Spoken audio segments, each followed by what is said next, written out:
Hello दोस्तों, तो कैसे हैं आप लोग? आई होप आप सब अच्छे होंगे। तो एएस नोवेल स्टोरी में आपका स्वागत है। सुनते रहिए अनोखी कहानियां अनोखे अंदाज में। तो स्टार्ट करते हैं। चैप्टर 6, आमना सामना। अब आगे। जैसे ही ध्रुव ने सामने का नजारा देखा, वो बस एक पल के लिए देखता रह गया। इस वक्त दृश्यम गार्डन में नीचे बैठा हुआ था और उसके आगे पीछे अंतरा इधर से उधर घूम रही थी और उसे देखकर दृश्यम हंस रहा था और ताली बजा रहा था। उन दोनों को देखकर ऐसा लग रहा था जैसे अंतरा डांस कर रही हो और दृश्यम उसे देखकर काफी ज्यादा खुश हो रहा हो। वो दोनों इस वक्त साथ में बहुत ज्यादा क्यूट लग रहे थे। ध्रुव बस अंतरा को ही देख रहा था और अंतरा को देखकर उसके चेहरे पर ना चाहते हुए भी मुस्कुराहट आ गई और वो मुस्कुराते हुए उनके तरफ बढ़ गया। जब वो अंतरा के पास आया तो उसने अंतरा और दृश्यम दोनों को ही देखते हुए कहा, ये क्या हो रहा है? क्या कर रहे हो तुम दोनों यहाँ? अचानक से ध्रुव की आवाज सुनकर दृश्यम और अंतरा दोनों ही एकदम से रुक गए और दृश्यम तुरंत हड़बड़ी के साथ ध्रुव को देखने लगा, तो वही अंतरा की नजरें जब ध्रुव पर गई तो वो भी टुकुर टुकुर ध्रुव को देखने लगी। तभी ध्रुव नीचे झुका और उसने दृश्यम को जमीन से उठाते हुए बोला, दृश्यम जमीन पर खेलने के लिए किसने कहा था? तुमने अपने पूरे कपड़े गंदे कर लिए। ये कहकर वो उसके कपड़ों को साफ करने लगा, तो दृश्यम ने मुंह फुला लिया। तभी गुस्से के साथ अंतरा आगे आई और वो ध्रुव को दृश्यम से दूर करते हुए बोली, कौन हो तुम और मेरे दोस्त को परेशान क्यों कर रहे हो? दूर हो जाओ उससे, वरना मैं तुम्हें पंच कर दूंगी। ये कहकर अंतरा ने अपने छोटे से हाथों का पंच बना लिया और वही ध्रुव ये सुनकर अंतरा को घूरने लगा। कुछ सेकंड पहले वो अंतरा को एक बहुत ही प्यारी लड़की समझ रहा था, लेकिन अब अंतरा के तेवर को देखकर उसने कहा, बाय द वे, तुम कौन हो और तुम यहाँ इसके साथ क्या कर रही हो? इसके जवाब में अंतरा ने दृश्यम को अपने पीछे कर लिया और उसको प्रोटेक्ट करते हुए बोली, मैं इसकी दोस्त हूँ और इसे कोई भी परेशान करेगा तो मैं उसे सबक सिखाऊंगी, इसलिए दूर हो जाओ।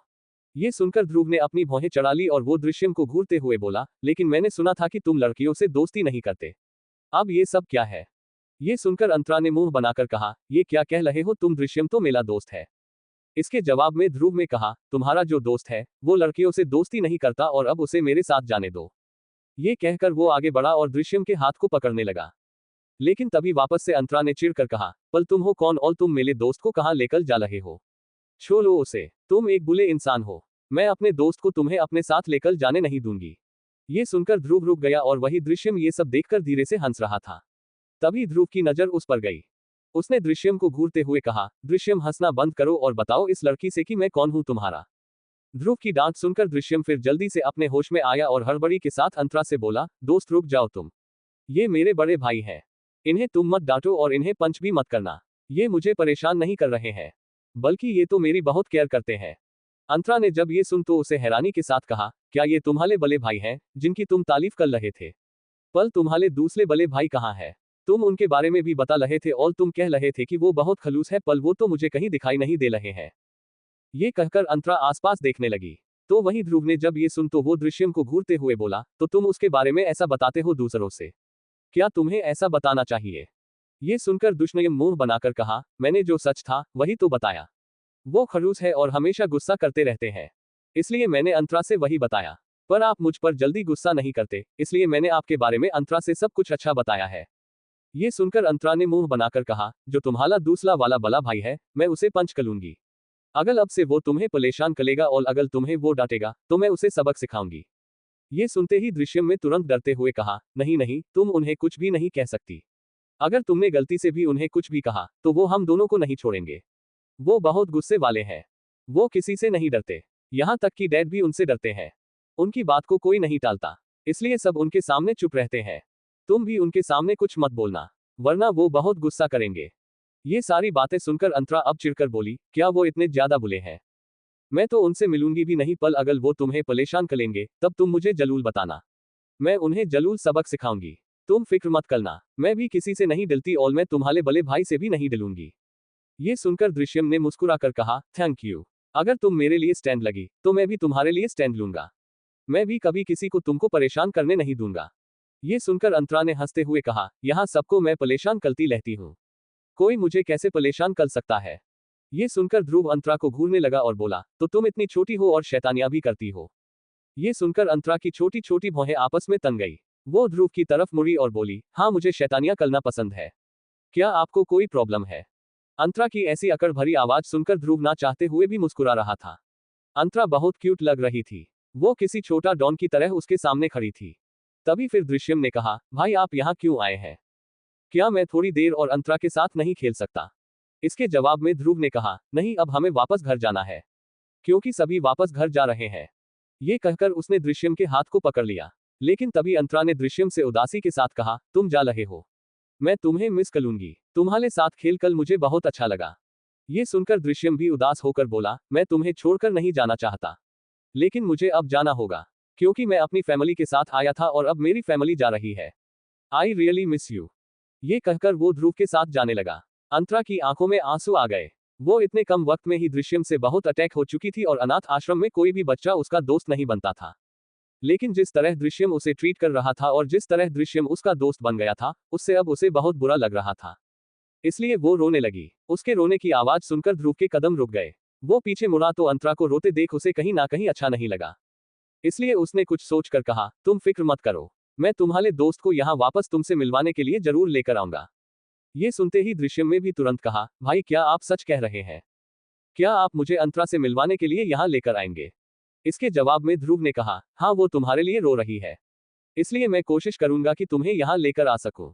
ये सुनते ही दृश्यम तुरंत अंतरा के पास दौड़ते हुए आया और प्यार से बोला, तुम रो मत, मैं तुमसे मिलने वापस जरूर आऊंगा। ये सुनकर अंतरा ने सुबकते हुए कहा, पल यहाँ मेरा कोई दोस्त नहीं है, मुझे तुम्हारे साथ बहुत अच्छा लग रहा था, मुझे तुम्हारे बिना नहीं रहना, मुझे भी तुम्हारे साथ चलना है। जैसे ही दृश्यम ने ये सुना वो एक सेकंड के लिए चुप हो गया। तो वहीं ध्रुव ने भी हैरानी के साथ कहा, ये तुम क्या कह रही हो, हम तुम्हें अपने साथ लेकर नहीं जा सकते।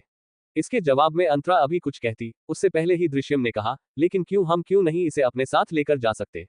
ये मेरी दोस्त है, मैं इसे अपने साथ लेकर जाना चाहता हूँ, मैं भी इसके बिना नहीं रह सकता, प्लीज भाई।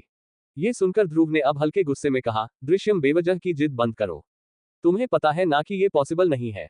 तभी दृश्यम ने अपने दिमाग पर जोर डाला और उसने तुरंत कहा, लेकिन डैडी तो कह रहे थे कि वो यहाँ पर एक लड़की को अडॉप्ट करेंगे, तो फिर मैं अंतरा को अपने साथ लेकर जाऊंगा। ये कहकर उसने अंतरा के हाथ को पकड़ लिया और अपने साथ लेकर जाने लगा। ध्रुव ये देखकर तुरंत उसे रोकते हुए बोला, लेकिन पहले ही डैड ने उस लड़की को एक्सेप्ट कर लिया है जिसे वो अपने साथ लेकर जाएंगे और वो लड़की ये नहीं है, इसलिए इसे छोड़ दो, मैं तुम्हें इससे मिलवाने के लिए लेकर आऊंगा। ये कहकर उसने अंतरा के हाथ को उससे छुड़वा दिया और अब दृश्यम भी रोने लगा। अंतरा और दृश्यम दोनों ही एक साथ रोने लगे। तो उन दोनों को रोते देख ध्रुव फ्रस्ट्रेटेड होकर बोला, दोनों बच्चे चुप हो जाओ। ध्रुव की डांट से अंतरा और दृश्यम दोनों ही सुबकते हुए टुकुर टुकुर उसे देखने लगे। तभी अंतरा ने चिढ़कर कहा, मैं अपने दोस्त के बिना नहीं रहूंगी, मुझे अपने दोस्त के साथ जाना है। इसके जवाब में दृश्यम ने भी कहा, मैं भी अपने दोस्त के बिना नहीं रहूंगा, मुझे भी अपने दोस्त को अपने साथ घर लेकर जाना है। ये कहकर उसने अंतरा के हाथ को पकड़ लिया। अब ध्रुव को समझ नहीं आया कि वो क्या करे, क्योंकि इस वक्त दृश्यम और अंतरा दोनों ही बहुत जिद कर रहे थे। तभी वहां पर एक गुस्से भरी आवाज आई, दृश्यम ये क्या बच्चों जैसी जिद कर रहे हो तुम, चुपचाप घर चलो, हमें लेट हो रहा है। विशाल की गुस्से भरी आवाज सुनकर दृश्यम डर गया और डर से उसका हाथ अंतरा के हाथ से छूट गया और वो सामने देखने लगा। विशाल गुस्से से उसके तरफ बढ़ रहा था। दृश्यम विशाल से बहुत डरता था, इसलिए वो चाहकर भी कुछ नहीं कर पाया। विशाल आगे आया और उसने दृश्यम को जबरदस्ती अपने गोद में उठाते हुए कहा, जिस लड़की को हम घर 1 साल बाद लेकर जाएंगे उसे हमने चूज कर लिया है और अब उसके अलावा मैं किसी भी लड़की को अपने साथ अपने घर लेकर नहीं जाऊंगा, चुपचाप घर चलो। अब ये सुनकर दृश्यम और भी ज्यादा रोने लगा। तो वही अंतरा ने विशाल को घूरते हुए कहा, आप एक बुले अंकल हैं, आप अच्छे नहीं हैं, आप गंदे हैं। ये सुनते ही विशाल की भौहें तन गई। वो नीचे खड़ी छोटी सी लड़की को घूरते हुए बोला, क्या तुम्हें पता है तुम किससे बात कर रही हो? इसके जवाब में अंतरा ने गुस्से के साथ कहा, हाँ आप एक गंदे अंकल हो और मैं एक गंदे अंकल से बात कर रही हूँ। उसके इस रिप्लाई को सुनकर विशाल एक सेकंड के लिए स्पीचलेस हो गया। उसके बाद वो गुस्से से कुछ कहता, उससे पहले ध्रुव आगे आते हुए बोला, डैड वो अभी बहुत छोटी और नासमझ है, आप उससे क्यों बहस कर रहे हैं? आप दृश्यम को अपने साथ लेकर जाइए, मैं इसे समझा दूंगा। ये सुनकर विशाल ने गुस्से से कहा, ये लड़की बहुत ही बदतमीज है, इसके अंदर बड़ों को लेकर कोई भी मैनर्स नहीं है, कैसे उल्टे जवाब दे रही है, ऐसी लड़की मेरे खानदान में कभी नहीं जाएगी। ये कहकर विशाल गुस्से से दृश्यम को लेकर वहां से चले गए और वही दृश्यम अंतरा को अपनी नजरों से दूर जाते हुए देखता रह गया। इधर अंतरा की भी आंखों से आंसू निकल रहे थे। तभी ध्रुव अंतरा की तरफ मुड़कर बोला, देखो मैं प्रॉमिस करता हूं, मैं दृश्यम को तुमसे मिलवाने के लिए जरूर लेकर आऊंगा, लेकिन अभी के लिए तुम रोना बंद करो और तुम्हें दृश्यम से इतनी ज्यादा दोस्ती भी रखने की जरूरत नहीं है, क्योंकि हम यहाँ 5 साल में सिर्फ एक ही बार आते हैं, तो बहुत कम ही पॉसिबल होगा कि मैं उसे यहाँ लेकर आ पाऊं, इसलिए जितना जल्दी हो सके तुम उसे भूल जाओ। ये कहकर ध्रुव ने उसके सिर पर हाथ रखा और उसके सर को सहलते हुए वहां से बाहर निकल गया। वहीं अंतरा गार्डन में जमीन पर बैठ गई और जोर जोर से रोते हुए बोली, मुझे मेरे दोस्त के पास जाना है, मुझे उसके पास जाना है, ऐसे मुझे छोड़कर मत जाओ। रात के करीब 9 गए थे। प्रतिमा जी पूरे घर में आसपास अंतरा को आवाज लगाते हुए बोली, अंतरा बेटा कहाँ हो तुम? मैं तुम्हें कब से ढूंढ रही हूँ, कहाँ हो? ये कहते हुए वो चारों तरफ अंतरा को आवाज लगा रही थी, लेकिन काफी देर से ढूंढने के बावजूद भी अंतरा का कहीं कोई अता पता नहीं था। अब प्रतिमा जी घबराने लगी। वो तुरंत राकेश जी के पास पहुंची। उन्होंने हड़बड़ी के साथ कहा, अंतरा पिछले आधे घंटे से कहीं नहीं मिल रही है। मैंने पूरे अनाथ आश्रम में देख लिया और उसके खेलने की जगह पर भी देख लिया। त्रिशा से भी पूछ लिया और बाकी बच्चों से भी पूछ लिया। किसी को अंतरा के बारे में कुछ नहीं पता है। मुझे बहुत डर लग रहा है। वो कहाँ चली गई? ये सुनते ही राकेश जी भी घबरा गए। वो तुरंत मंदिर से बाहर निकलते हुए बोले, ये तुम क्या कह रही हो? मैंने तुमसे कहा था कि बच्चों का ध्यान रखना। अब हम उसे कहाँ ढूंढेंगे? चलो जल्दी से, हम उसे बाहर देखते हैं। ये सुनकर प्रतिमा जी ने भी तुरंत अपना सिर हिलाया और वो दोनों ही बाहर निकल गए। इधर दूसरी तरफ इस वक्त एक अंधेरी सड़क पर एक लैंप पोस्ट के नीचे कचरे का ढेर लगा हुआ था और उस कचरे के ढेर से अंतरा एक टूटी डॉल को निकालने की कोशिश कर रही थी। तभी आखिर में उसे वो डॉल उस कचरे के ढेर से मिल गई और वो उसे लेकर एक्साइटमेंट से बोली, ये मुझे डॉल मिल गई। अब मैं इस डॉल को अपना दोस्त बनाऊंगी क्योंकि ड्रीम तो चला गया और पता नहीं वो कब आएगा। तब तक मैं इस डॉल से ढेर सारी बातें करूंगी। ये कहकर मासूम सी अंतरा के चेहरे पर एक मासूम सी स्माइल आ गई। तभी उसने आसपास देखा, वहां चारों तरफ अंधेरा था, जिसे देखकर वो एक पल के लिए डर गई। उसने डरते हुए कहा, ये मैं कहाँ खो गई? मैं तो अपने दोस्त के पीछे पीछे जा रही थी। पल में ये किस जगह पल आ गई? इस रास्ते को तो मैं जानती भी नहीं हूँ। ये कहते हुए अंतरा अब घबराने लगी और वो डरते हुए आसपास देखने लगी। उसके हाथ में डॉल थी और वो डॉल को पकड़ते हुए ही अब रोड पर आ गई। उसे ये भी एहसास नहीं था कि वो इस वक्त अनजान सी सड़क पर बीचों बीच रोड पर खड़ी थी और इस वक्त उसे एक कार की जोर से फ्लैशलाइट दिखाई दी, जिसे देखकर उसकी आंखें एक पल के लिए चमक गई और वो पीछे मुड़ती कि उसी वक्त उसे वो कार तेजी से अपनी तरफ आते दिखाई दी। उस कार को देखते ही वो डर गई और जोर से चिल्लाई, नहीं। उसी वक्त वो कार बिल्कुल उसके चेहरे के नजदीक आकर रुकी, लेकिन इस वक्त अंतरा जमीन पर गिर पड़ी और उस मर्सिडीज बेंज के अंदर मौजूद बैक सीट पर बैठा का लड़का गुस्से से अपने गिटार को कसकर पकड़ लिया। वो चिल्लाते हुए बोला, मैंने कहा था कार रुकनी नहीं चाहिए। आपकी हिम्मत कैसे हुई कार को आधी रास्ते में इस तरह रोकने की? दानिश के गुस्से भरी आवाज सुनते ही रोहित घबरा गया और उन्होंने तुरंत कहा, रोड पर एक लड़की अचानक से सामने दिख गई। शायद हमने उसे टक्कर भी मार दिया। ये सुनते ही दानिश के एक्सप्रेशंस पूरी तरह सर्द हो गए। उसने गुस्से के साथ कहा, अगर मैं अपने प्रैक्टिस क्लासेस के लिए एक भी मिनट लेट हुआ तो उसके जिम्मेदार सिर्फ और सिर्फ आप होंगे अंकल। ये सुनते ही रोहित तुरंत घबरा गए और बोले, दानिश सर प्लीज बात को समझने की कोशिश कीजिए। वो शायद एक छोटी बच्ची है और अगर हम उसे ऐसे छोड़कर गए तो प्रॉब्लम हो सकती है। एक बार मैं उसे देख लेता हूँ, वो ठीक है या नहीं। तभी दानिश गुस्से से बोला, वो जो कोई भी है मुझे इससे फर्क नहीं पड़ता। मुझे सिर्फ और सिर्फ अपनी गिटार क्लासेस पर टाइम पर पहुंचना है। Got it. ये सुनकर अब रोहित को कुछ समझ नहीं आया कि वो क्या जवाब दे। तभी दानिश ने अपनी आंखें बंद की और गुस्से से गहरी सांस भरकर बोला, नमन अंकल के पास कॉल करिए और उनसे कहिए कि जो कोई भी मेरी कार के सामने आया है उसे वो यहां से लेकर जाए और आप सीधे हमारी डेस्टिनेशन पर चलिए।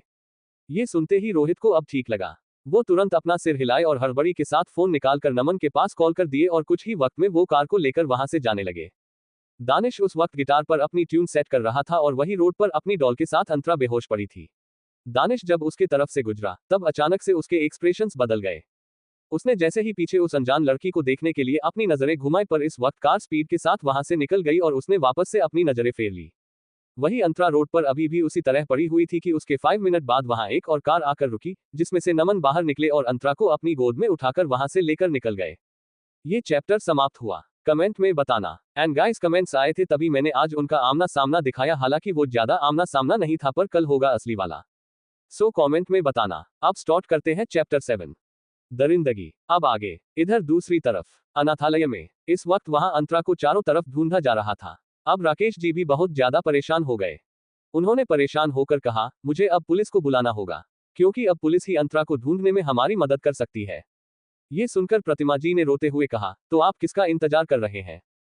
प्लीज जल्दी फोन कीजिए पुलिस को। मुझे बहुत डर लग रहा है। वो अभी बहुत छोटी है। मुझे तो इस बात का डर सता रहा है, कहीं उसके साथ कोई अनहोनी ना हो जाए। ये सुनते ही राकेश जी का भी चेहरा पीला पड़ गया और उन्होंने तुरंत कहा, नहीं नहीं ऐसा मत सोचो, उसे कुछ भी नहीं होगा, वो बिल्कुल ठीक होगी। ये सुनकर प्रतिमा जी ने अपना सर हिलाते हुए कहा, क्या आप भूल गए एक हफ्ते पहले कौन सा कांड हुआ था अपने दूसरे अनाथालय की लड़की के साथ? उस बेचारी की उम्र भी अंतरा के जितने ही थी। उन दरिंदों ने कितने बुरे तरीके से उसका रेप किया था। ये कहते कहते वो एकदम से रुक गई। उनका भी चेहरा पीला पड़ गया। तभी लीना ने गुस्से से कहा, पहली बात तो जब बच्चों को अनाथ आश्रम से बाहर निकलना अलाउड नहीं है, तब वो लड़की कैसे चली गई? अब उसकी वजह से पूरा अनाथ आश्रम परेशान हो रहा है। तभी त्रिशा ने भी डरते हुए कहा, मैंने तो वो अंतरा से कहा था कि वो गार्डन में खेलने के बाद सीधे घर आ जाए, लेकिन उसने मेरी बात नहीं मानी। अब वो खो गई। ये सुनकर प्रतिमा जी ने डरते हुए कहा, आखिरी वक्त में मैंने भी उसे गार्डन में ही खेलते हुए देखा था। मैंने खुद भी उसे कहा था कि वो खेलकर वापस घर आ जाए, लेकिन शायद वो घर से बाहर निकल गई। वो तो अभी यहाँ के रास्ते भी नहीं पहचानती। मुझे बहुत डर लग रहा है। और फिर तभी कुछ ही देर में वहां पुलिस आ गई। पुलिस ने आते ही अपनी छानबीन शुरू कर दी। पुलिस ने सभी से पूछा, क्या आप सबको पता है कि आखिरी वक्त में अंतरा कहाँ थी? ये सुनकर राकेश जी ने तुरंत कहा, वो हमारे ही अनाथ आश्रम के गार्डन में खेल रही थी और फिर उसके बाद वो कहाँ चली गई, हमें कुछ पता नहीं है। इसके जवाब में पुलिस ने आसपास देखते हुए कहा, क्या यहाँ सीसीटीवी कैमरा है? सीसीटीवी कैमरा का नाम सुनकर राकेश जी ने अपना सिर में हिलाते हुए कहा, एक्चुअली सीसीटीवी कैमरा था, लेकिन कुछ वक्त पहले वो खराब हो गया था, इसलिए हमने उसे इलेक्ट्रिशियन की दुकान पर ठीक होने के लिए भेज दिया था। पर अफसोस अभी हम सीसीटीवी कैमरा की मदद भी नहीं ले सकते। ये सुनकर अब पुलिस वाला कुछ सोचने लगा और फिर बोला, कोई बात नहीं, आप हमें उसकी फोटोग्राफ हो या उसका लुक अपीयरेंस बता दीजिए। हम आसपास के एरिया में इसके बारे में पता लगते हैं और फिक्र मत कीजिए, बच्ची जल्दी मिल जाएगी। ये सुनकर प्रतिमा ने तुरंत अपना फोन निकाला और उसने पुलिस को अंतरा की फोटो दिखा दी, जिसे लेने के बाद पुलिस वहां से निकल गई। लेकिन इधर प्रतिमा जी ने घबरा कर कहा, पता नहीं किसी हालत में होगी मेरी अंतरा। पहले ही सब उसे इतना भला बुरा कहते हैं और आखिर में सबकी बद्दुआ उसे बेचारी को लग ही गई। ये सुनकर लीना ने चिढ़कर कहा, दीदी आप कहना क्या चाहती है? साफ साफ बताइए, इस तरह ताने मारने की कोई जरूरत नहीं है। ये सुनते ही प्रतिमा ने गुस्से के साथ कहा, मैं तुम्हें ही कह रही हूँ, क्योंकि सबसे ज्यादा तुम ही थी जिसने बेचारी अंतरा के नाक में दम कर रखा था। उस छोटी सी बच्ची को तुम जीने नहीं दे रही थी, हर वक्त उसे बातें सुनाना। जिस माँ बाप ने उसे बचपन में ही उसे अनाथ आश्रम में पटक दिया था, तुम उनके बारे में भी उसे ताने मारती थी, जिसे वो आज तक ना जानती और ना ही उसने कभी देखा है। वो तो हम सबको ही अपना परिवार समझती है, लेकिन तुमने कभी उसे अपना नहीं समझा। ये सब सुनकर लीना बोली, मुझे लगता है पुलिस अपना काम करेगी, हमें इतना ज्यादा परेशान होने की जरूरत नहीं है।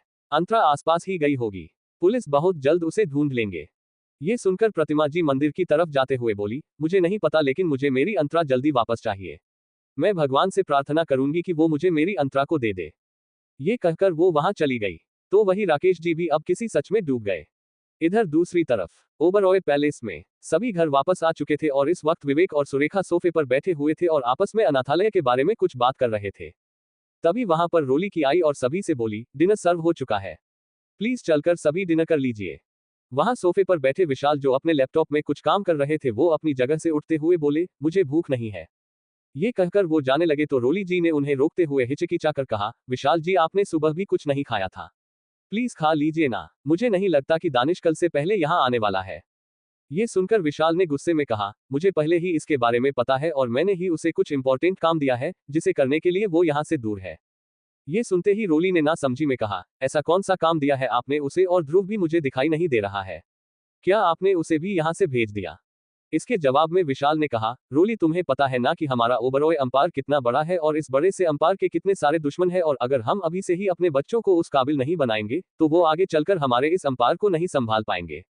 इस घर के 2 अब बड़े बेटे जवान हो रहे हैं, इसलिए मेरा फर्ज बनता है एक बाप होने के नाते कि मैं उनके कंधे पर अभी से जिम्मेदारियां डालूं। ये सुनते ही रोली जी ने नाराजगी से कहा, लेकिन अभी दानिश की इतनी उम्र नहीं हुई है कि आप उस पर इतनी बड़ी जिम्मेदारियां डालें, वो अभी फिर भी छोटा है। बेशक से ध्रुव बड़ा हो रहा है। लेकिन तभी बीच में ही विशाल ने गुस्से से उनकी बात काटते हुए कहा, रोली मुझे पता है मैं अपने दोनों बेटों के साथ क्या कर रहा हूं, इसलिए तुम मुझे मत सिखाओ तो तुम्हारे लिए ज्यादा बेहतर होगा। ये सुनते ही रोली चुप हो गई, लेकिन उन्होंने अपने आप को संभालते हुए कहा, मुझे पता है आप दानिश के बारे में कुछ भी किसी के मुंह से नहीं सुन सकते, लेकिन दानिश अभी भी वाकई छोटा है। आप इतनी कम उम्र में उसके ऊपर ऐसी जिम्मेदारियां मत डालिए, क्योंकि वो बहुत वक्त से हम सबसे दूर रह रहा है।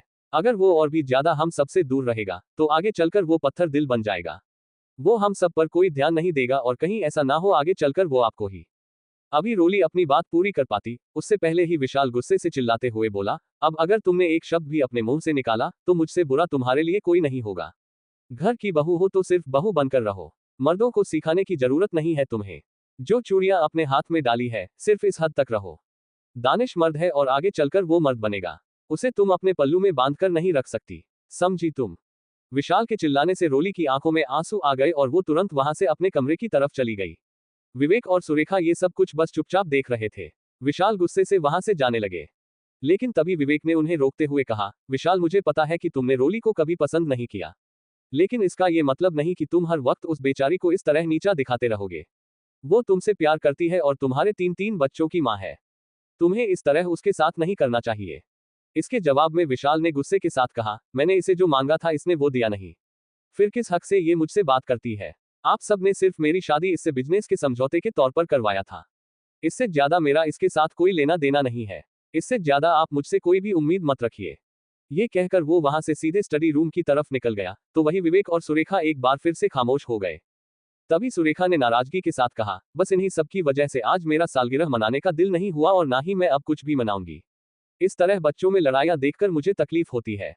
ये कहकर वो भी वहां से अपने कमरे की तरफ चली गई। इधर विवेक ये सब कुछ बस खामोशी से देख रहे थे। तभी उन्होंने गहरी सांस लिया और अपना फोन निकाला। फोन निकलते हुए वो सोफे पर बैठ गए और किसी के पास कॉल डायल किया। कुछ देर में उधर से कॉल पिक हुई। उधर से आवाज आई, जी बड़े मालिक, बताइए क्या बात है। इधर से विवेक जी ने कुछ सोचकर कहा, दानिश कहाँ है, क्या कर रहा है वो इस वक्त। उधर से रोहित की आवाज आई, वो इस वक्त शावर ले रहे हैं। क्या आपको कुछ काम था? अगर कुछ काम हो तो मैं आपका मैसेज उन तक पहुंचा सकता हूं। विवेक जी ने गहरी सांस लेकर कहा, नहीं, जब वो शावर ले चुके तब उससे कहना कि वो खुद मेरे पास कॉल करे। ये सुनकर रोहित ने कहा, जैसा आप कहें।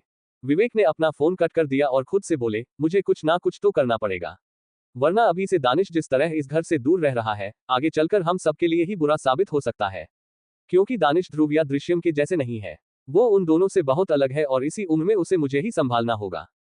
इधर दूसरी तरफ एक आलीशान से झील के किनारे बने प्राइवेट विला में रात के वक्त चारों तरफ लाइटिंग से वो विला जगमगा रहा था। उस विला के बैकयार्ड में बने एक क्वार्टर में इस वक्त डॉक्टर मौजूद थे, जिनके साथ नमन था और वो बेड पर बेहोशी की हालत में लेटी अंतरा को एकटक देख रहा था। तभी डॉक्टर ने अंतरा का चेकअप किया और नमन ने डॉक्टर को देखकर कहा, कैसी है ये बच्ची, ये कब तक होश में आएगी। इसके जवाब में डॉक्टर ने कहा, अचानक से काफी ज्यादा डर जाने की वजह से ये बेहोश हो गई है, लेकिन अगले आधे घंटे में इसे होश आ जाएगा। लेकिन कोशिश कीजिएगा कि आप इसे वापस से सुला दे, क्योंकि अभी जब मैं इसका चेकअप कर रहा था तो इसके बॉडी में बहुत सारी फिजिकल इंजरीज है और ये मेंटली भी काफी ज्यादा कमजोर है। मुझे लगता है इसका अच्छे से ख्याल नहीं रखा जा रहा है, क्योंकि जिस उम्र में ये लड़की है उस उम्र में इसे स्ट्रांग होना चाहिए, पर ये बहुत कमजोर है, इसलिए आप इसका अच्छे से ख्याल रखें। ये सुनते ही नमन ने अपना सर हिलाते हुए कहा, जी डॉक्टर, जैसा आपका कहें। इसके बाद डॉक्टर वहां से चले गए। डॉक्टर के जाने के बाद नमन ने गहरी सांस लिया। वो अंतरा के पास बैठकर और अंतरा को प्यार से देखने लगे। इस वक्त वो काफी गहरी नींद में सो रही थी, लेकिन उसके हाथ में अभी भी वो कचरे से उठाई हुई डॉल थी, जो काफी गंदी थी। उस डॉल को जब नमन ने देखा तो उसमें से उसे बदबू भी आ रही थी, जिसे देखकर नमन ने दूसरे ही पल उस डॉल को अंतरा से दूर कर दिया। वो उसे देखकर प्यार से बोले, ये बच्ची कितनी प्यारी है, भला भगवान इसे ऐसे दुख क्यों दे रहा है। अभी तक मुझे ये भी पता नहीं चला कि ये कहां से आई है। दिखने में ये मुझे बहुत गरीब लग रही है, कहीं ये भगवान का कोई इशारा तो नहीं है। ये सोचते हुए अचानक से नमन की आंखों में एक चमक आ गई और उन्होंने दूसरे ही पल कहा, मुझे लगता है ये भगवान का कोई इशारा ही है, क्योंकि अचानक से इस बच्ची का मेरी जिंदगी में आना कुछ तो अलग है। इतने सालों से मैं अकेला हूं और अब ये बच्ची मेरे बेरंग जिंदगी में रंग भरने के लिए आई है। लेकिन इससे पहले मुझे इसके फैमिली के बारे में पता लगाना होगा, क्योंकि अगर इसका परिवार हुआ तो ये मुझसे दूर हो जाएगी और पता नहीं क्यों पर इससे मुझे एक अलग लगाव महसूस हो रहा है। मुझे इससे दूर जाने का दिल नहीं कर रहा। अभी वो ये सब कुछ अंतरा से कह ही रहे थे कि तभी दरवाजा किसी ने खटखटाया। दरवाजा खटखटाने की आवाज से नमन तुरंत अंतरा से दूर हुए और बाहर की तरफ निकल गए। बाहर रोहित खड़ा था। रोहित को देखते ही नमन ने सीरियस होकर कहा, क्या इंफॉर्मेशन लाए हो। रोहित ने जवाब दिया, विशाल सर और बड़े मालिक दोनों का ही फोन आ चुका है। मुझे लगता है कुछ तो हो रहा है और अगर हमने दानिश सर को इसके बारे में नहीं बताया तो हमें ही प्रॉब्लम हो जाएगी। इसके जवाब में नमन ने कहा, तो फिर तुम इंतजार किसका कर रहे हो। ये सुनते ही रोहित ने कहा, आपको पता है ना कि दानिश सर मुझसे ज्यादा आपकी बात सुनते हैं, इसलिए जो भी बात हो आप ही उनसे जाकर बताइए। मुझे तो उनके गुस्से से ही डर लगता है। ये सुनकर नमन ने फिर सीरियस होते हुए कहा, क्या तुमने उनका काम पूरा कर दिया। वो इस वक्त कहाँ है। रोहित ने जवाब दिया, वो शावर ले रहे हैं और मैंने उनका काम भी पूरा कर दिया है। कल सुबह विशाल सर यहाँ आएंगे और हमने उसे इस रूम के दूसरे वाले रूम में रखा हुआ है। ये सुनते ही नमन ने गुस्से से कहा, तुम्हें पता है ना कि यहाँ इस वक्त एक छोटी बच्ची है, तुम उस जानवर को वहां कैसे रख सकते हो, अगर इससे उस बच्ची को कोई तकलीफ हुई तो। ये सुनते ही रोहित ने कहा, आप फिक्र मत कीजिए, अभी वो बच्ची सो रही है और रात भी काफी हो गई है। कल सुबह जब तक वो जागेगी तब तक दानिश और विशाल सर उसका काम खत्म कर देंगे। ये सुनकर नमन ने फिर गहरी सांस लिया और वो सीधे वहां से विला के अंदर बढ़ गए। आखिर क्या होने वाला है आगे? ये चैप्टर समाप्त हुआ। अब स्टार्ट करते हैं चैप्टर 8, एक जुनूनी मुलाकात। अब आगे। अगली सुबह प्राइवेट विला। उस प्राइवेट विला के बाहर एक कार आकर रुकी। उस कार से विशाल बाहर निकले और वो सीधे अंदर की तरफ बढ़ गए। अंदर हॉल में पहुंचते ही उन्हें गिटार की धुन सुनाई दी। वो धुन काफी अजीब थी, जिसे सुनकर विशाल ने कहा, दानिश कहाँ हो तुम? ये कहते हुए वो सीधे उसे गिटार की धुन की तरफ बढ़ गए। वो सीधे थर्ड फ्लोर पर पहुंचे। थर्ड फ्लोर पर सिर्फ एक ही इंस्ट्रूमेंट रूम था और उस इंस्ट्रूमेंट रूम से ही इस वक्त गिटार की आवाज सुनाई दे रही थी। विशाल सीधे उस कमरे के अंदर दाखिल हुए और इस वक्त वो गिटार बजना बंद हो गया। विशाल अपनी जगह खड़े होकर अंधेरे में चारों तरफ देखकर बोले, दानिश बेटा कब तक ऐसे अंधेरे में रहोगे? रोशनी में आओ और दुनिया देखो। दुनिया को तुम्हारी जरूरत है। तुम्हारे बाप को तुम्हारी जरूरत है। तभी वहां की एक डिम लाइट ऑन हुई और विशाल की नजर उस डिम लाइट के बीचों बीच बैठे दानिश पर गई। दानिश के हाथ में इस वक्त गिटार था और वो अपनी आंखें बंद किए उस पर अब बेहद धीमी मगर बहुत ही अजीब धुन बजा रहा था। उसके चेहरे पर कोई भी भाव नहीं थे। विशाल उसे देखकर वापस से बोले, दानिश बेटा मैं यहाँ तुमसे बात करने के लिए आया हूँ। कुछ दिन पहले तुम्हारे ऊपर जो हमला हुआ था, मैंने सुना है कि तुमने खुद उसकी इन्वेस्टिगेशन करवाई है और तुमने उसे पकड़ भी लिया है। लेकिन तुम उसे खुद से सजा मत दो। मैं उस घटिया इंसान को अपने हाथों से सजा देना चाहता हूँ। क्या तुम मुझे उससे मिलने दोगे? ये सुनकर अब दानिश ने अपनी आंखें खोली। उसकी आंखों पर कोई भी एक्सप्रेशंस नहीं थे। वो गिटार को साइड में रखते हुए विशाल की तरफ बढ़ते हुए बोला, डैड मैंने आपसे कहा था कि आप मेरे काम में इंटरफेयर नहीं करेंगे। ये सुनकर विशाल ने उसे समझाते हुए कहा, हाँ बेटा मुझे पता है। मैं जानता हूं कि मैं तुम्हारे किसी भी काम में इंटरफेयर नहीं करूंगा। लेकिन अभी के लिए मैं उसे खत्म करना चाहता हूं। मुझे बहुत गुस्सा आ रहा है उसके ऊपर। उसकी कोई औकात नहीं है मेरे बेटे के ऊपर हमला करवाने की और आखिर वो है कौन? मुझे बताओ, मैं जानना चाहता हूं उसके बारे में। दानिश रूम से बाहर निकलते हुए बोला, आपको जानने की भी कोई जरूरत नहीं है। मैं उसे हैंडल कर लूंगा। ये सुनकर विशाल ने दानिश को वापस समझते हुए कहा, दानिश तुम मेरी बात नहीं समझ रहे हो बेटा। तुम अभी इन सब के लिए बहुत छोटे हो और अगर डैड को इसके बारे में पता चला तो वो मुझसे बहुत नाराज हो जाएंगे। इसलिए उस इंसान को मुझे सौंप दो। ये सुनते ही दानिश के कदम रुक गए और वो गुस्से से विशाल की तरफ देखकर बोला, मेरे माइंडसेट को मेरे उम्र से कंपेयर करने की कोशिश भी मत कीजिएगा। ये सुनते ही विशाल चुप हो गया। तो वहीं दानिश वहां से सीधे नीचे चला गया। विशाल उसके पीछे पीछे आते हुए फिर से बोले, सॉरी बेटा मेरे कहने का वो मतलब नहीं था। मैं तो बस यही कहना चाह रहा था कि अगर डैड को इसके बारे में पता चला तो वो मुझसे बहुत नाराज हो जाएंगे और तुम अपनी माँ को तो अच्छे से जानते हो। हम दोनों के बीच वैसे ही सिचुएशन कुछ ठीक नहीं है और अगर उन्हें पता चला कि तुमने इतनी खतरनाक इंसान को अपने हाथों से मारा तो दिक्कत हो जाएगी। दानिश एक बार फिर से रुक गया और वो सख्त आवाज में बोला, उसने मुझ पर हमला करवाया था। मेरा फर्ज बनता है कि मैं उसका अच्छे से इलाज करूं। अगर आपके ऊपर हमले होंगे तो आप उसे हैंडल करेंगे, लेकिन मेरे मैटर में इंटरफेयर मत कीजिए। ये कहकर वो सीधे बैकयार्ड की तरफ निकल गया। उसे बैकयार्ड की तरफ जाते देख विशाल ने खुद से कहा, ये लड़का बहुत जिद्दी है। ये इतनी आसानी से मेरी बात नहीं समझेगा। लेकिन मुझे इसके सेफ्टी की भी बहुत चिंता है। वो जानवर इंसान है। वो इसे वापस से मारने की कोशिश करेगा। मैं अपने बेटे को ऐसे अकेला नहीं छोड़ सकता। मुझे उसके पीछे जाना होगा। ये सब सोचते हुए विशाल भी दानिश के पीछे पीछे बैकयार्ड की तरफ बढ़ गया। बैकयार्ड के करीब जब दानिश पहुंचा तो वहां पहले ही नमन और रोहित खड़े थे। नमन और रोहित ने जैसे ही दानिश और विशाल को देखा, उन दोनों ने अपना सिर नीचे झुका लिया। दानिश ने कुछ रिएक्शन नहीं दिया, लेकिन विशाल ने गुस्से में कहा, तुम दोनों ने यहाँ गॉड्स क्यों नहीं लगाए हैं? क्या तुम दोनों पागल हो गए हो या फिर तुम दोनों मेरे बेटे को मारना चाहते हो? ये सुनते ही नमन ने तुरंत कहा, नहीं नहीं सर, आप गलत समझ रहे हैं। बल्कि हमने तो यहाँ गार्ड्स लगाए हुए थे पर दानिश सर ने ही यहाँ के सभी गार्ड को भेज दिया। वो अकेले ही उसे हैंडल करना चाहते हैं। ये सुनते ही विशाल गुस्से से भड़कते हुए बोले, क्या तुम पागल हो गए हो? तुमने उसकी उम्र देखी है? वो इतने जालिम और घटिया इंसान को अकेले कैसे हैंडल करेगा? जाओ जाकर कार्ड लेकर आओ। ये सुनकर नमन हिचकिचाते हुए दानिश को देखने लगे। तभी दानिश ने बिना किसी भाव के कहा, डैड आप यहाँ से जा सकते हैं। ये सुनते ही विशाल की भौहें आपस में चढ़ गई।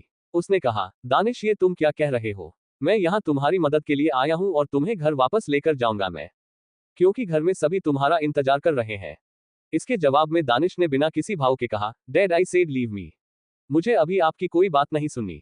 उसके इस तरह कहने से विशाल अब गुस्से से कांपने लगे और अपने हाथों की मुठ्ठियां बंद करते हुए बोले, रोहित, नमन तुम दोनों की जिम्मेदारी बनती है कि तुम दोनों मेरे बेटे का ख्याल रखो। अगर इसे गलती से भी एक खरोच आई तो मैं तुम सबको छोड़ूंगा नहीं। ये सुनकर रोहित और नमन दोनों ने ही अब जल्दबाजी के साथ अपना सर हिला दिया। विशाल वहां से एक नजर दानिश को देखकर निकल गए। उनके जाने के बाद नमन आगे आते हुए बोले, अंदर सब तैयारी हो चुकी है। वो काफी देर से चिल्ला रहा है, लेकिन अभी कुछ देर के लिए वो चुप हो गया है। शायद 2 दिन से खाना पानी न मिलने की वजह से उसके अंदर अब ताकत नहीं है। दानिश गुस्से से बैकयार्ड की तरफ बढ़ते हुए बोला, अब उसे मरना है और ये बात उसे भी पता चल चुकी है, इसलिए उसने स्ट्रगल करना बंद कर दिया है।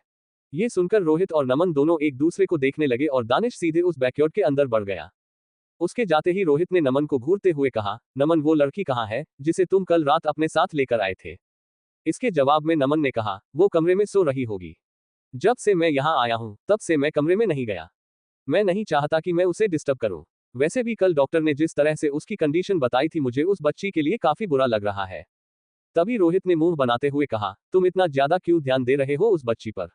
तुम्हें तो अभी ये भी नहीं पता कि वो आखिर है कौन, कहाँ से आई है और उसके माँ बाप कौन है।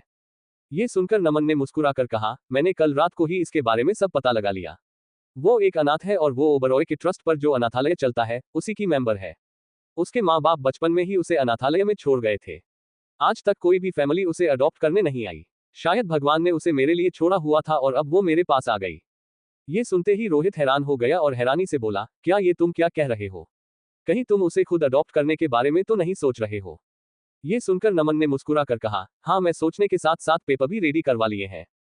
तुम्हें पता है कि मैं अकेला हूँ, तुम्हारे अलावा मेरे पास कोई नहीं है, तो हम दोनों मिलकर ही उस छोटी सी बच्ची को अडॉप्ट कर लेंगे। ये सुनकर रोहित ने मुंह बनाकर कहा, लेकिन तुमने क्या उस बच्ची से पूछा? क्या वो हम दोनों आदमियों के साथ रहने के लिए तैयार होगी? क्योंकि वो एक लड़की है और हम दोनों ही आदमी है। मुझे नहीं लगता कि अनाथालय के मैनेजर हम दोनों आदमियों को एक लड़की को अडॉप्ट करने देंगे। कोई भी हम पर यकीन नहीं करेगा, क्योंकि आजकल की जनरेशन पूरी खराब हो चुकी है। ये सुनकर अब नमन भी सोच में पड़ गए। तभी उन्होंने रोहित को घूरते हुए कहा, कोई बात नहीं, तुम फिक्र मत करो। मैं जब वहां के मैनेजर से बात करने जाऊंगा तो मैं कह दूंगा कि तुम मेरी वाइफ और मैं तुम्हारा हस्बैंड हूं और हम दोनों हस्बैंड वाइफ उस बच्ची को अडॉप्ट करना चाहते हैं। ये कहकर नमन हंसने लगा तो वही रोहित चिढ़ गया और चिढ़ते हुए बोला, बिल्कुल भी नहीं, मैं भी तो हस्बैंड बन सकता हूँ। तुम मेरी वाइफ बन जाना और फिर हम दोनों मिलकर उस छोटी सी बच्ची को अडॉप्ट कर लेंगे और उसे ढेर सारी खुशियां देंगे। ये सुनकर वो दोनों ही हंसने लगे और फिर तभी रोहित ने कहा, अभी बॉस अंदर गए हुए हैं, क्यों ना हम तब तक उसे बच्चों से मिल लेते हैं। वैसे भी कल रात से मैं उससे नहीं मिला हूँ, वो बहुत प्यारी है। ये सुनकर नमन ने अपना सर हिलाते हुए कहा, तुम ठीक कह रहे हो, उसे मुझे दवा भी खिलाना है। चलो एक बार हम उसे चेक कर लेते हैं। ये कहते हुए वो दोनों ही सीधे उसे बैकयार्ड के कमरे की तरफ बढ़ गए। लेकिन वो दोनों जैसे ही कमरे में पहुंचे बेड की हालत देखकर वो दोनों एक पल के लिए हैरान हो गए और हैरानी से एक दूसरे को देखने लगे। तभी नमन ने हड़बड़ी के साथ कहा, वो बच्ची कहाँ चली गई? वो तो यहीं पर सो रही थी। ये कहकर वो तुरंत बेड के चारों तरफ देखने लगे, जहां अंतरा गायब थी। तो वही रोहित ने भी घबराते हुए कहा, नमन तुम्हें अच्छे से याद है ना कि तुमने उसे यहीं पर सुलाया था? ये सुनकर नमन ने गुस्से से कहा, हाँ मुझे अच्छे से याद है और कल तुमने भी तो देखा था ना जब डॉक्टर यहाँ आए थे। वो फिर कहाँ जा सकती है? मुझे बहुत डर लग रहा है उस बच्ची को लेकर। वो पहले बहुत कमजोर है। चलो हम उसे जल्दी से ढूंढते हैं। ये सुनकर रोहित ने भी अपना सर हिला दिया और वो दोनों ही अंतरा को ढूंढने के लिए वहां से बाहर निकल गए। लेकिन इधर दूसरी तरफ दानिश जब बैकयार्ड के उस बड़े अंधेरे कमरे में दाखिल हुआ तो उसके कदम रुक गए। वो अपनी नजरें चारों तरफ घुमाने लगा और तभी उसके कानों में कुछ आवाज गई। उन आवाजों को सुनकर दानिश के भाव पूरी तरह बदल गए और वो अपने गुस्से भरी आवाज में बोला, यहाँ मेरे अलावा और कौन है? ये कहते हुए वो सीधे उस आवाज की तरफ बढ़ गया। लेकिन वो जैसे ही उसे बैकयार्ड में पहुंचा, वहां मौजूद एक छोटी सी बच्ची को देखकर उसके कदम रुक गए। इस वक्त वो छोटी बच्ची बीचों बीच बंधे एक आदमी को अपने हाथों से पानी पिला रही थी और वो आदमी पानी जल्दबाजी के साथ पानी पिए जा रहा था। ये देखते ही दानिश के भाव गुस्से से पूरी तरह भर गए। वो जोर से चिल्लाते हुए बोला, what the hell, what kind of behaviour is this? Danish की गुस्से भरी आवाज उस बैकयार्ड में गूंज उठी तो अंतरा जो इस वक्त अपने हाथों से उसे रस्सी से बंधे इंसान को पानी पिला रही थी, डर की वजह से उसके हाथ से वो गिलास दूसरे ही पल नीचे जमीन पर छूट गया और उसके छोटे से चेहरे पर पसीने आ गए। वो धीरे से उसे बंधे हुए आदमी से बोली, क्या कोई मॉन्स्टर आया है? वही वो आदमी की नजर दानिश पर गई। दानिश को देखते ही वो आदमी गुस्से से बोला, हाँ ये किसी मॉन्स्टर से कम नहीं है। दिखने में ये छोटा है, लेकिन काम राक्षसों जैसे करता है।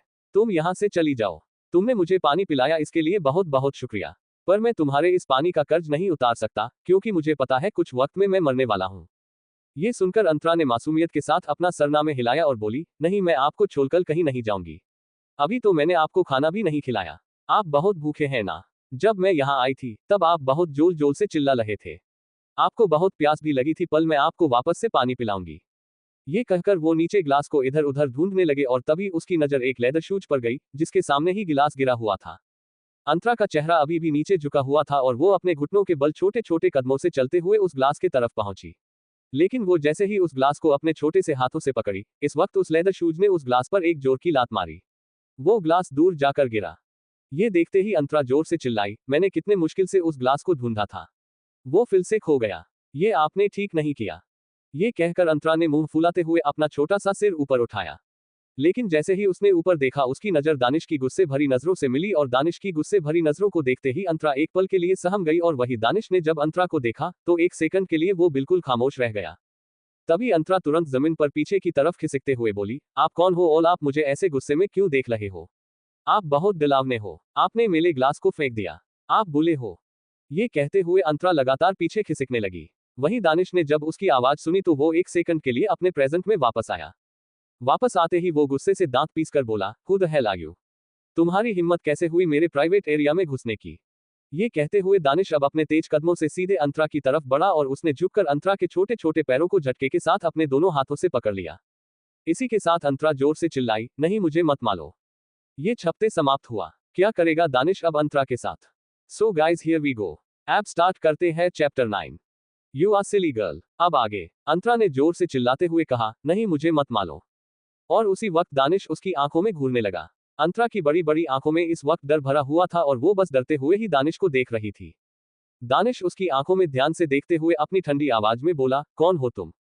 अंतरा ने अपने आप को दानिश से छुड़ाते हुए डरकर लेकिन गुस्से से कहा, मैं नहीं बताऊंगी कि मैं अंतला हूं। ये सुनते ही दानिश की भौहें चढ़ गई।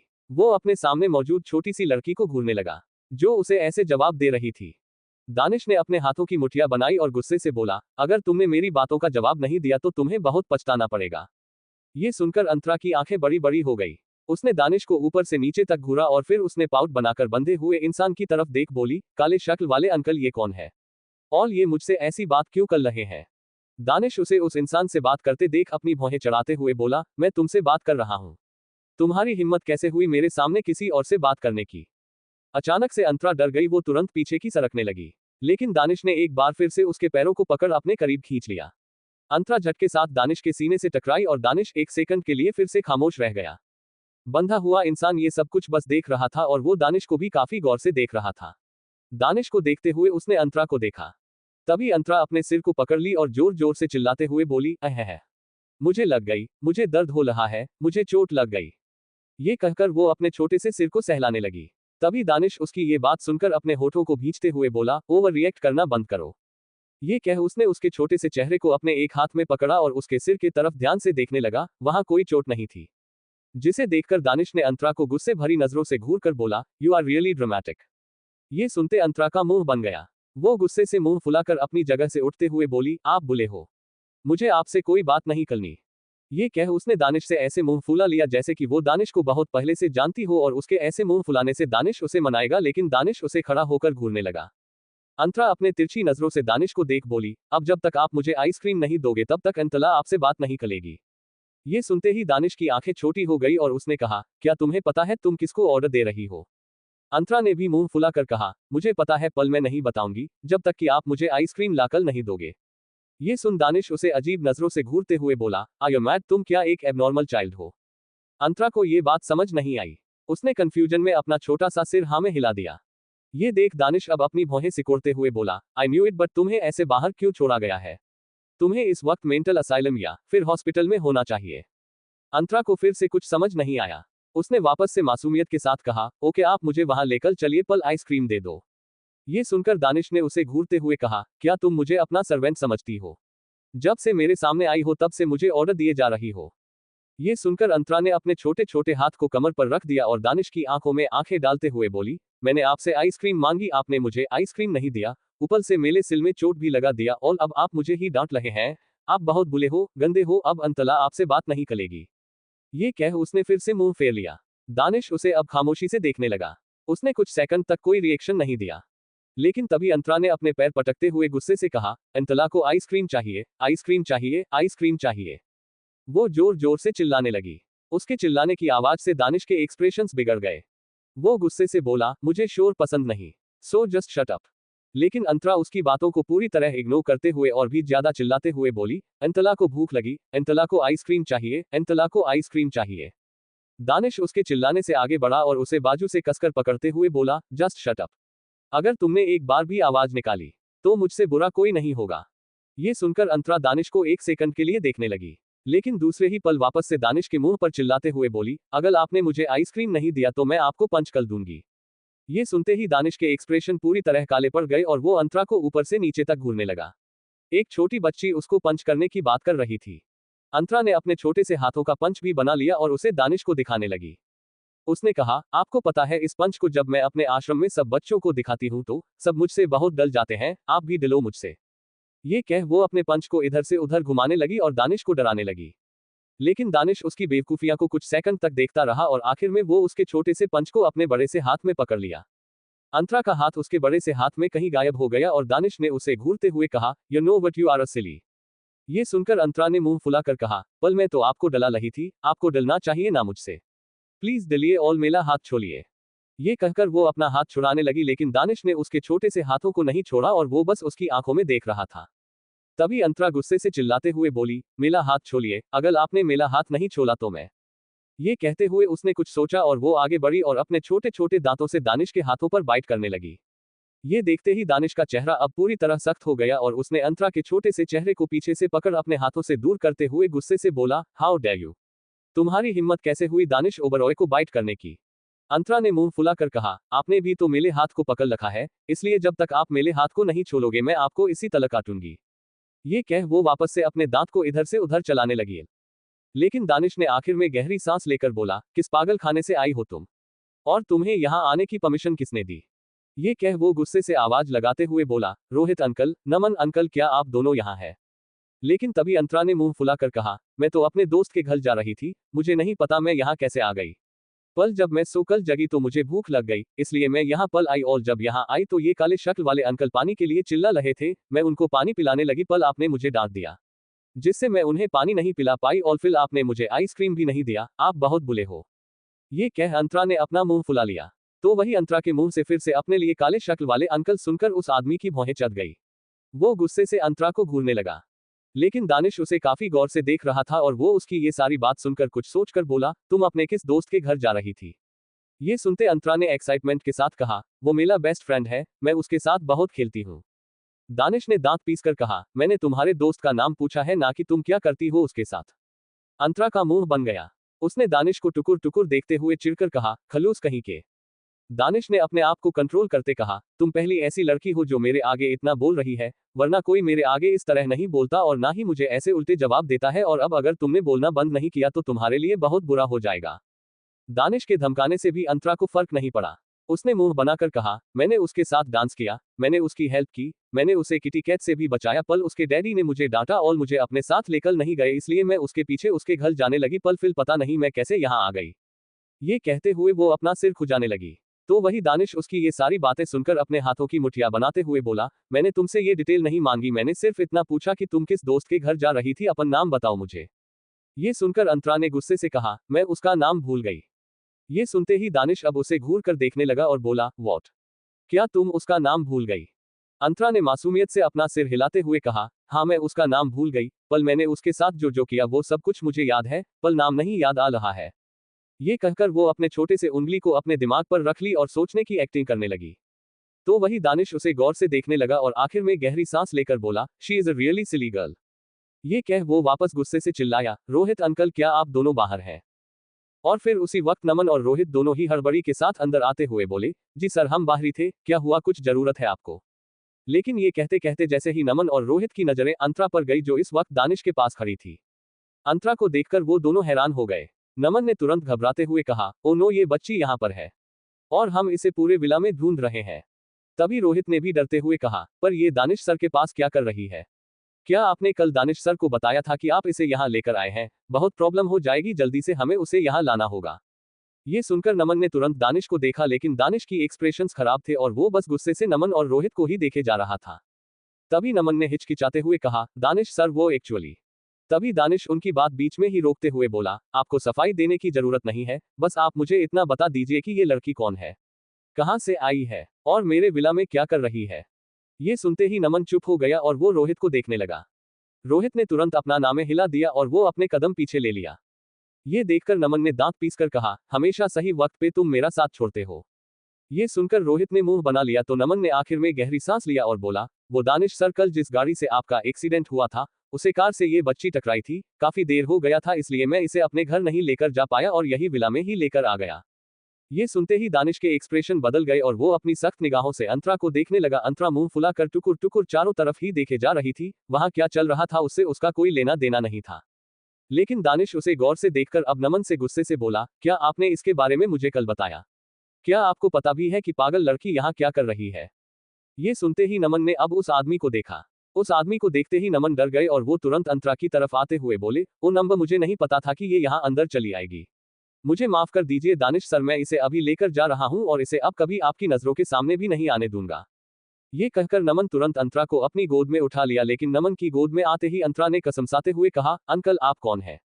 पल, क्या आप मुझे आइसक्रीम देंगे? अगर आप मुझे आइसक्रीम देंगे तभी मैं आपके साथ जाऊंगी। ये सुनते ही नमन ने तुरंत जल्दबाजी के साथ कहा, हाँ बेटा, मैं आपको आइसक्रीम क्या, आइसक्रीम की दुकान दिला दूंगा, लेकिन अभी के लिए यहाँ चलो यहाँ से। ये कह वो अंतरा को लेकर जाने लगे, लेकिन अंतरा जब वहां से जा रही थी तो वो दानिश की तरफ मुड़ी और दानिश को देखकर वो अपना छोटा सा जीभ अंदर बाहर निकालने लगी और अपने दोनों हाथों को अजीब तरह से बनाते हुए दानिश को चिढ़ाने लगी। दानिश ने उसकी ये हरकत देख अपने हाथों की मुट्ठी बना लिया और बोला, यू सिली गर्ल आयल। लेकिन अंतरा खिलखिलाकर हंसने लगी और दानिश को चिढ़ाते हुए उसे देखने लगी। तो वही नमन जब उसे हंसते देखा तो वो और भी ज्यादा घबरा गए और जल्दबाजी के साथ उसे लेकर वहां से बाहर निकल गए। लेकिन उनके बाहर जाते ही वहां मौजूद वो आदमी गुस्से से दानिश को देखकर बोला, बहुत सही टाइम पर आ गए तुम, वरना तुम उस बच्ची को आज मुझसे बचा नहीं पाते, आज वो मेरा शिकार बन जाती। ये सुनते ही दानिश गुस्से से आगे बढ़ा और उसने एक जोर की लात उस आदमी के मुंह पर मारी।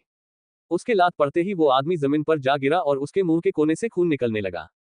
दानिश ने सर्द आवाज में गुस्से से कहा, उसके तरफ अब आंख उठाकर भी मत देखना, वरना मौत से पहले ही मौत आ जाएगी।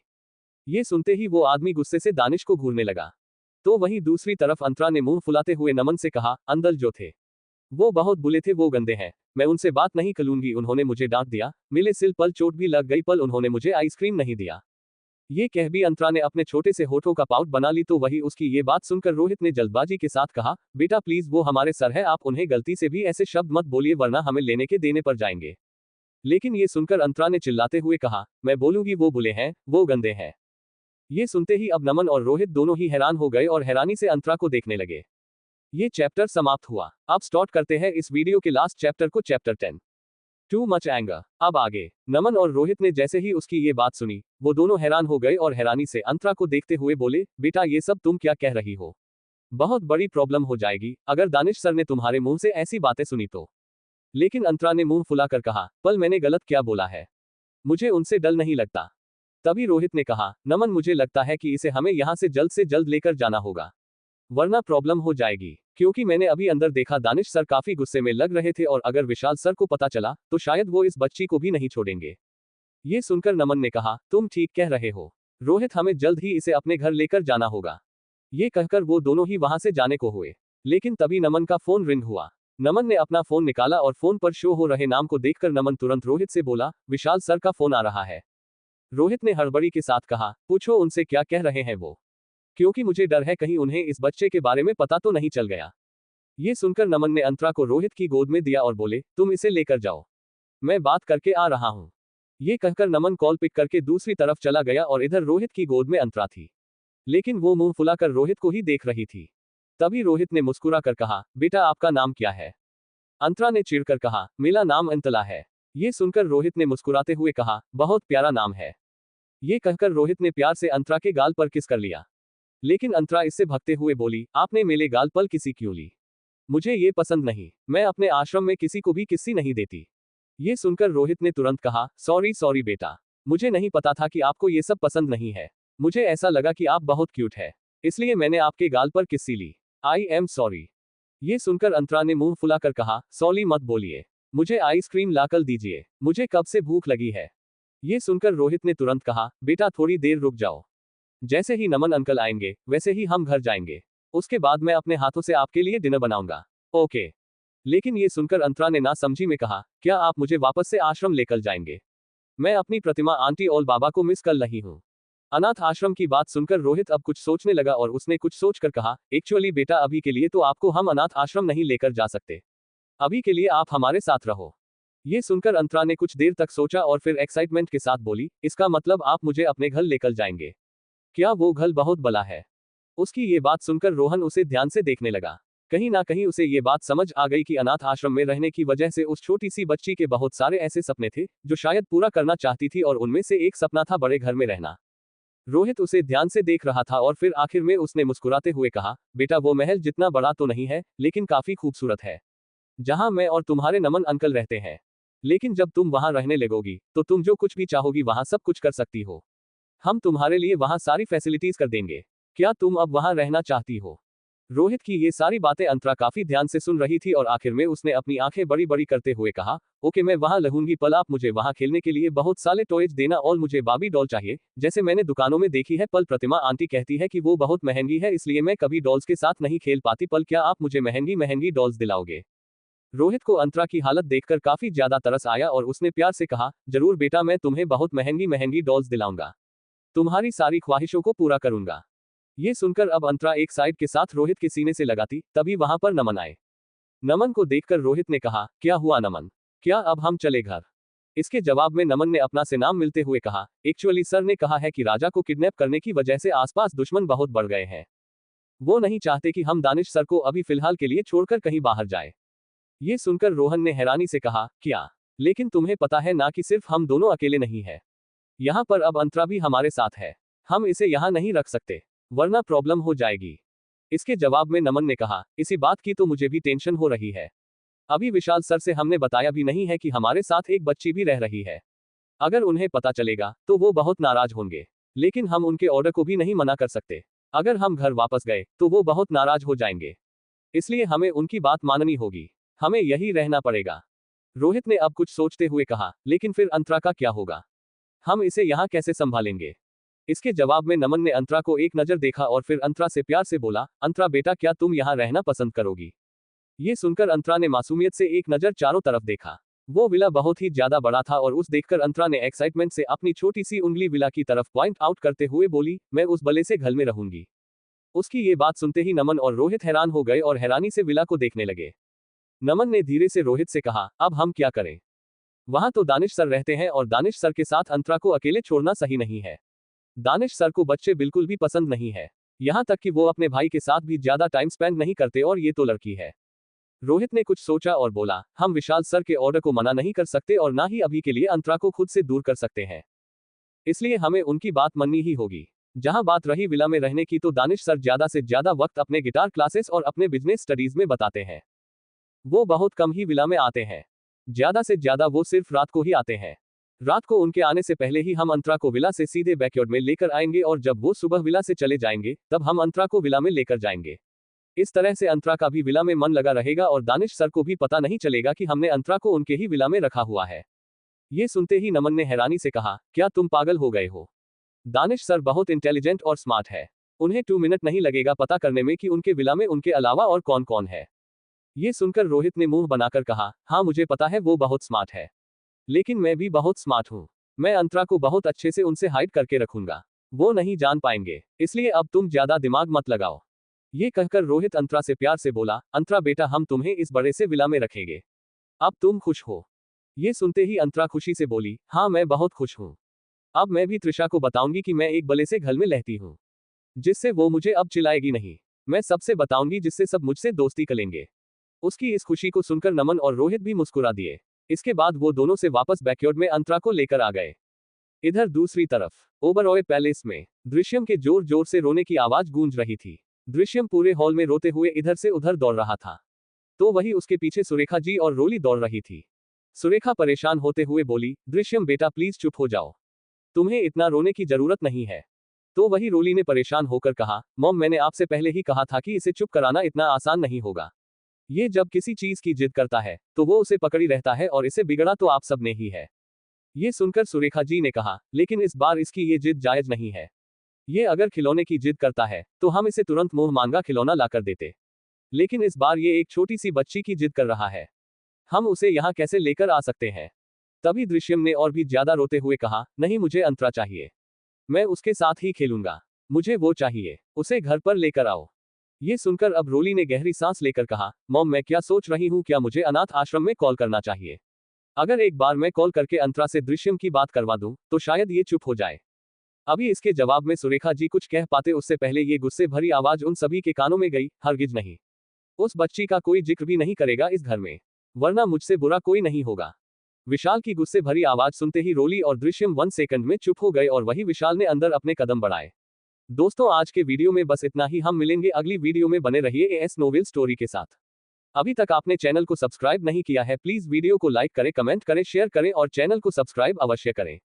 धन्यवाद। दोस्तों अपना और अपने परिवार का ख्याल रखिए। Bye bye.